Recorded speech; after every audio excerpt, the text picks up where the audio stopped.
이사야 21장 1절에서 5절입니다. 이것은 해변 광야를 두고 하신 엄한 경고의 말씀이다. 남쪽 광야에서 불어오는 해오리 바람처럼 침략자가 광야에서 쳐들어온다. 저 무서운 땅에서 몰아쳐 온다. 나는 끔찍한 계시를 보았다. 배신하는 자가 배신하고 파괴하는 자가 파괴한다. 엘라마 공격하여라. 메대야 에워싸그라. 내가 바빌론의 횡포를 그치게 하고 억압받는 사람들의 탄식 소리를 그치게 하겠다. 그러자 나는 허리가 끊어지는 것처럼 아팠다. 아기를 낳는 산모의 고통이 이런 것일까? 온몸이 견딜 수 없이 아팠다. 그 말씀을 듣고 귀가 멀었으며 그 광경을 보고 눈이 멀었다. 나의 마음은 갈피를 잡지 못하고 공포에 질려 떨었다. 내가 그처럼 보고 싶어 한 희망찬 새벽빛은 도리어 나를 무서워 떨게 하였다. 내가 보니 사람들이 잔치상을 차려놓고 방석을 깔고 앉아서 먹고 마신다. 갑자기 누가 명령한다. 너희 지휘관들아 일어나거라. 방패를 들어라. 아멘. 우리는 복잡한 세상 속에서 살고 있습니다. 예언자 이사야는 고대 이스라엘과 주변 민족들에 대한 하나님의 메시지를 전달했습니다. 하나님의 경고와 희망의 메시지를 함께 전했습니다. 고난과 심판 속에서도 하나님의 계획과 우리에게 주어진 소명의 중요성을 함께 살펴보겠습니다. 강한 것은 좋습니다. 그러나 강하기 때문에 범죄하고 교만하고 방심하게 되면 강한 것으로 인해서 망합니다. 바빌론이 이러했기 때문에 망했습니다. 바빌론의 멸망에 대한 예언입니다. 이미 13장에서 바빌론의 멸망을 예언했습니다. 여기서는 보다 직접적으로 예언하고 있습니다. 바빌론이 메대와 페르시아 군대에 의해 멸망할 것을 예언합니다. 이사야 선지자는 바빌론이 멸망당하게 될 이유를 그들이 하나님의 정의를 무시했기 때문이라고 밝히고 있습니다. 하나님은 잘한 것은 상을 주시고 잘못한 것은 벌하시는 분이십니다. 세상의 재판은 엉망일 때가 있지만 하나님은 정확하게 하십니다. 그래서 하나님 앞에서 언제나 바르게 살아가야 합니다. 흥했을 때나 점령했을 때나 점령당했을 때나 바르게 살아가야 합니다. 유다 백성들에게 바빌론의 위세와 번영에 기죽지 말고 언젠가는 구원의 하나님께서 바빌론을 멸망시키고 유다 백성들을 포로 생활에서 해방시킨다는 소망을 갖게 하기 위해 예언한 말씀입니다.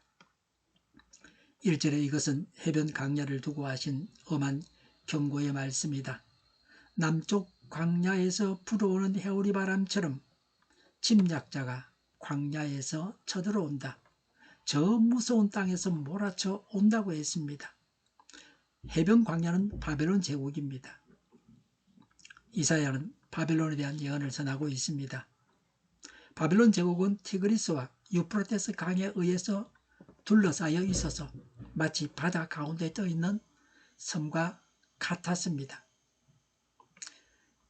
티그리스 강과 유프라테스 강을 바다라고 한 것은 나일 강을 바다라고 한 것과 같습니다. 바빌론을 광야라고 한 것은 본래 유프라테스 강 서편의 광야 지역을 염두에 둔 표현입니다. 여기서는 바빌론이 당시의 번영의 성읍이었지만 조만간에 광야와 같이 황폐해진다는 것입니다. 바빌론은 티그리스와 유프라테스 강 등 많은 물줄기로 둘러싸여 있어서 천연적인 요새였습니다. 다른 나라들의 침략을 쉽게 방어할 수 있었습니다. 수운을 통해 무역으로 많은 부를 축적할 수 있었습니다. 그래서 바빌론은 교만했습니다.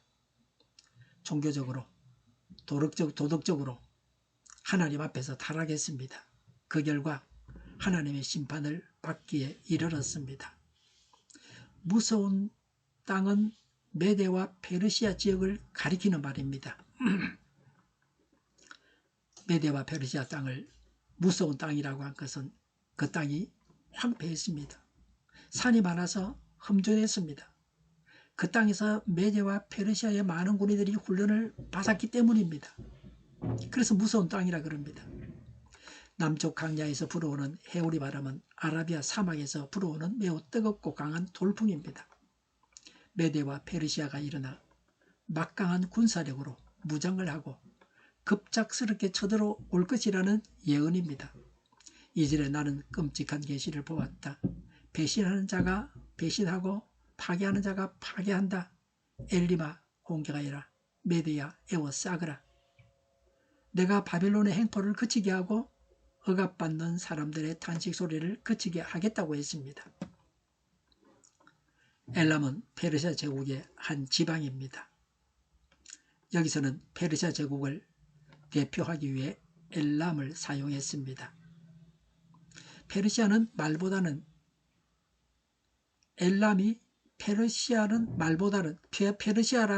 말보다는 엘람이 히브리인들에게 더 잘 알려져 있습니다. 그래서 엘람이라고 했습니다. 메대는 엘람 북동쪽에 위치한 해발 900m의 고원지대의 국가입니다. 고레스가 바벨론을 공격하기 전에 메대를 점령했습니다. 메대는 바벨론을 치기 위한 중요한 전초기지로 사용되었습니다. 바벨론이 참혹하게 멸망할 것을 시사하고 있습니다. 바벨론은 죄악으로 심판을 받습니다. 바벨론에 의해 압제받던 다른 민족들이 해방의 기쁨을 누리게 된다는 겁니다.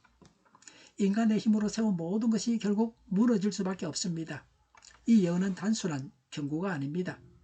하나님의 뜻대로 될 것이라는 확신을 줍니다. 우리도 일상에서 마주하는 고난과 어려움들이 하나님의 큰 그림 안에 있음을 기억해야 합니다. 모든 사람이 하나님 앞에 서야 하고 심판을 받아야 합니다. 그걸 생각하고 살아가야 합니다. 젊어서나 늙어서나 마찬가지입니다. 3절에 그러자 나는 허리가 끊어지는 것처럼 아팠다. 아기를 낳은 산모의 고통이 이런 것일까? 온몸이 견딜 수 없이 아팠다. 그 말씀을 듣고 귀가 멀었으며 그 광경을 보고 눈이 멀었다고 했습니다. 바벨론의 멸망을 보면서 이사야가 심한 고통을 당했습니다. 묵시의 내용은 대파괴였고 대학살이었습니다. 이 예언은 바벨론이 페르시아와 고레스에 의해서 정복됨으로 완전히 실현되었습니다. 4절에 나의 마음은 갈피를 잡지 못하고 공포에 질려 떨었다.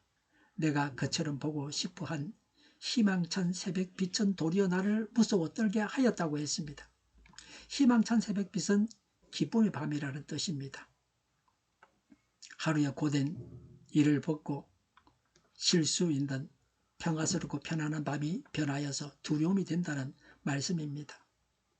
바벨론이 환난과 유흥으로 흥청거리고 있는 밤에 멸망할 것이라고 말씀하고 있는 겁니다.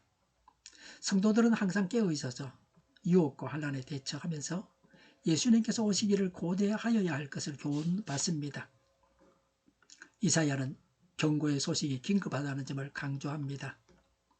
슬픔과 두려움을 겪는 모습을 묘사합니다. 이는 하나님께서 원하시는 회개와 돌아옴을 촉구합니다. 하나님은 우리 각 사람에게 소명을 주십니다. 이 소명은 상황이 어려울지라도 우리의 삶의 목적과 방향을 일깨우는 역할을 합니다. 하나님이 나에게 맡기신 일을 우리가 감당하고 하나님 명령대로 살아가야 합니다. 이게 바로 소명입니다. 5절에 내가 보니 사람들이 잔치상을 차려놓고 방석을 깔고 앉아서 먹고 마신다고 했습니다. 바벨론 왕과 그 백성들이 무지했습니다. 메데 페르시아군의 임박한 공격을 앞에 두고서 잔치를 열고 먹고 마셨습니다. 바벨론 왕 벨사살의 무분별한 잔치를 가리키는 예언입니다. 벨사살이 이처럼 무분별한 행위를 한 것은 그들의 천년적인 지리 조건과 군사력을 너무 믿었기 때문입니다. 먹는 것도 필요한 것만큼 먹어야지, 너무 먹으면 안 됩니다. 맛있다고 배가 터지게 먹으면 안 됩니다. 너무 맛있게 하려고 거기다가 화학 첨가물을 집어넣으면 그건 사람을 죽이는 겁니다. 그래서 치매 걸리고 그러는 겁니다. 오전에 갑자기 누가 명령한다. 너희 지휘관들아 일어나거라 방패를 들으라고 했습니다. 바빌론이 먹고 즐길 때에 갑자기 당할 공격에 놀라는 상황입니다. 방패를 들어 준비하라는 고합니다. 이런 자신의 능력에 자만하여 환락과 쾌락에 빠진 교만한 바벨론 왕을 책망하며 조롱하는 말입니다. 우리가 어떤 상황 속에서도 하나님의 구원 계획이 이루어질 것임을 확신해야 합니다. 우리는 도전에 직면할 때 하나님을 바라보며 하나님의 계획을 신뢰해야 합니다. 본문은 과거의 이야기를 넘어서 현재 우리의 삶에도 깊은 교훈을 주고 있습니다. 세상이 아무리 혼란스럽고 어렵더라도 하나님의 주권 아래에서 우리는 희망의 빛을 찾을 수 있습니다. 각자 주어진 소명에 귀를 기울여야 합니다. 오늘 하나님이 나에게 뭐라고 명령하시는가? 귀를 기울이고 행해야 합니다. 하나님과 동행하는 삶을 통해서 하나님의 뜻을 이루어 나가야 합니다. 사치, 쾌락, 방탕은 교만의 소사인입니다. 하나님은 교만한 자들의 죄로 인하여 그들을 심판하셔서 망하게 하십니다. 영적으로 깨어있는 지혜로운 자가 되어야 합니다. 겸손해야 합니다. 검소하고 자기 일을 제때에 하는 부지런함이 있어야 합니다. 어떤 사람도 하나님처럼 의지해서는 안 됩니다. 기도하겠습니다. 사치, 쾌락, 방탕, 교만을 버립니다. 겸손하고 검소하고 부지런히 할 일을 행하는 자가 되겠습니다. 하나님 말씀을 따라서 성령님의 인도를 따라서 살아가게 하여 주시옵소서. 온 세상에 교회 탄압법이 없어지게 하시며 이것을 이루려는 교회 안에 있는 배교자들이 사라지게 하옵소서. 교회가 하나가 되어서 막아내게 하옵소서. 저희를 불쌍히 여겨 주옵소서. 저희를 악에서 구하옵소서. 하나님의 뜻이 이 땅에서도 이루어지게 하옵소서. 저희의 간구 영답하여 주옵소서. 기도하기를 쉬지 않게 하옵소서. 저희의 필요를 채워주시옵소서. 오늘도 차고 넘치는 복된 삶을 살게 하옵소서. 감사와 찬양을 하나님께 돌려드리며 예수님의 이름으로 기도드립니다. 아멘.